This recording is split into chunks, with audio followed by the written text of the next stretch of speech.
Nobel না পেলে সেটা হবে যুক্তরাষ্ট্রের জন্য অপমান, ডোনাল্ড ট্রাম্পের বিতর্কিত দাবি। আন্তর্জাতিক অঙ্গনে আবারও বিতর্কের ঝড় তুলেছেন মার্কিন প্রেসিডেন্ট ডোনাল্ড ট্রাম্প। শান্তিতে নোবেল পুরস্কার পেতে তার আগ্রহ নতুন নয়, তবে এবার তার বক্তব্যে যেন আত্ম-অহংকারের সীমা ছাড়িয়ে গেছে।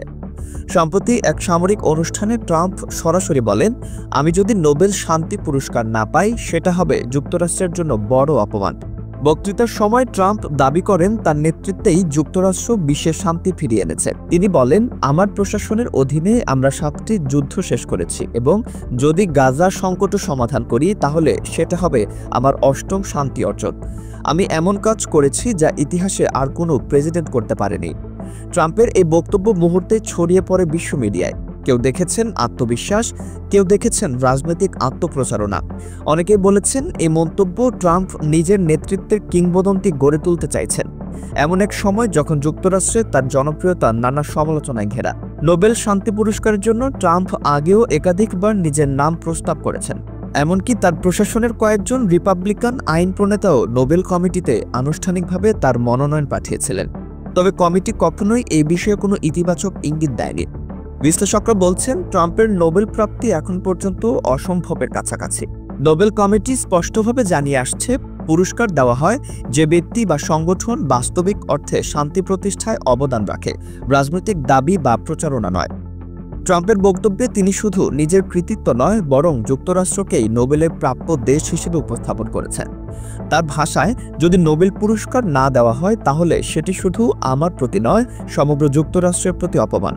আমাদের মতো শক্তিশালী দেশ যারা বিশ্বে শান্তি স্থাপন করেছে তাদের উপেক্ষা করা মানে বৈশ্বিক অবিচার। এই মন্তব্যের পর থেকেই সামাজিক যোগাযোগ মাধ্যমে সমালোচনার ঝড় ওঠে। অনেকে প্রশ্ন তোলেন, যিনি ক্ষমতায় থাকাকালীন পারমাণবিক হুমকি, অভিবাসন নিষেধাজ্ঞা ও বৈশ্বিক জলবায়ু চুক্তি থেকে যুক্তরাষ্ট্রকে সরিয়ে নিয়েছিলেন, তিনি কিভাবে শান্তিতে নোবেলের যোগ্য হতে পারেন? বিশ্বজুড়ে নেতারাও এই বক্তব্য নিয়ে প্রতিক্রিয়া জানিয়েছেন। ফরাসি প্রেসিডেন্ট ইমানুয়েল ম্যাক্রন কড়া মন্তব্য করেন, যদি ট্রাম্প সত্যি নোবেল শান্তি পুরস্কার পেতে চান তবে গাজা যুদ্ধ বন্ধ করুক। অন্যদিকে যুক্তরাজ্যের এক মন্ত্রী ব্যঙ্গ করে বলেন, শান্তি পুরস্কার পাওয়ার জন্য যুদ্ধ নয়, শান্তি লাগবে। মার্কিন সংবাদ মাধ্যম এক্সিওস এর সাম্প্রতিক এক জরিপে দেখা গেছে, প্রায় 76% আমেরিকান মনে করেন ট্রাম্প নোবেল শান্তি পুরস্কারের যোগ্য নন। তাদের মতে, ট্রাম্পের কর্মকাণ্ডে বরং জাতিগত বিভাজন, আন্তর্জাতিক টানাপোড়েন ও কূটনৈতিক সম্পর্কের ক্ষতি বেড়েছে। তবে ট্রাম্পের সমর্থকরা ভিন্ন কথা বলছেন। তাদের মতে, তার মধ্যপ্রাচ্য নীতি, উত্তর কোরিয়ার সঙ্গে আলোচনার চেষ্টা, আফগানিস্তান থেকে সৈন্য প্রত্যাহার এবং ইসরায়েল আরব চুক্তির মধ্যস্থতা সবই তাকে শান্তির প্রতীক করে তুলেছে। কিন্তু বাস্তবে নোবেল কমিটি এসব ঘটনাকে আংশিক রাজনৈতিক কৌশল হিসেবে দেখছে। 2020 সালে ট্রাম্প যখন প্রথম নোবেল নিয়ে মন্তব্য করেন, তখনও কমিটি জানিয়েছিল শান্তি পুরস্কার মানে কেবল চুক্তি নয়, সেটা মানবতার স্থায়ী কল্যাণ। বিশ্লেষকদের মতে, ট্রাম্পের এই দাবি এখন তার নির্বাচনী কৌশলের অংশ। তিনি নিজের সমর্থকদের মনে এমন একটি ধারণা তৈরি করতে চাইছেন, বিশ্ব তাকে অবমূল্যায়ন করছে। এর মাধ্যমে ট্রাম্প নিজেকে অন্যায়ভাবে বঞ্চিত একজন নায়ক হিসেবে উপস্থাপন করতে চাইছেন, যা আমেরিকান জাতীয়তাবাদী ভোটারদের মাঝে দারুণ প্রভাব ফেলতে পারে। তবে এই ঘটনার পর আন্তর্জাতিক সংবাদ মাধ্যমে ট্রাম্পের বক্তব্যকে দেখা হচ্ছে শান্তির নয়, বরং অহংকারের প্রতিধ্বনি। অনেকেই বলছেন, শান্তির পুরস্কার কখনোই দাবিতে আসে না, আসে কর্মে, মানবতার প্রতি নিঃস্বার্থ অবদানে।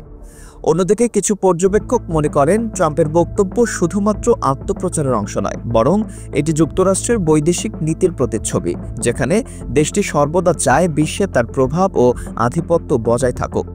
শেষ পর্যন্ত নোবেল কমিটি কী সিদ্ধান্ত নেবে সেটি এখন দেখার বিষয়। তবে একটা বিষয় নিশ্চিত, ট্রাম্পের এই মন্তব্য বিশ্বজুড়ে আলোচনার ঝড় তুলেছে এবং আবারও প্রমাণ করেছে ডোনাল্ড ট্রাম্প মানেই বিতর্ক, আলোচনার কেন্দ্র এবং রাজনৈতিক নাটকের চূড়ান্ত মঞ্চ।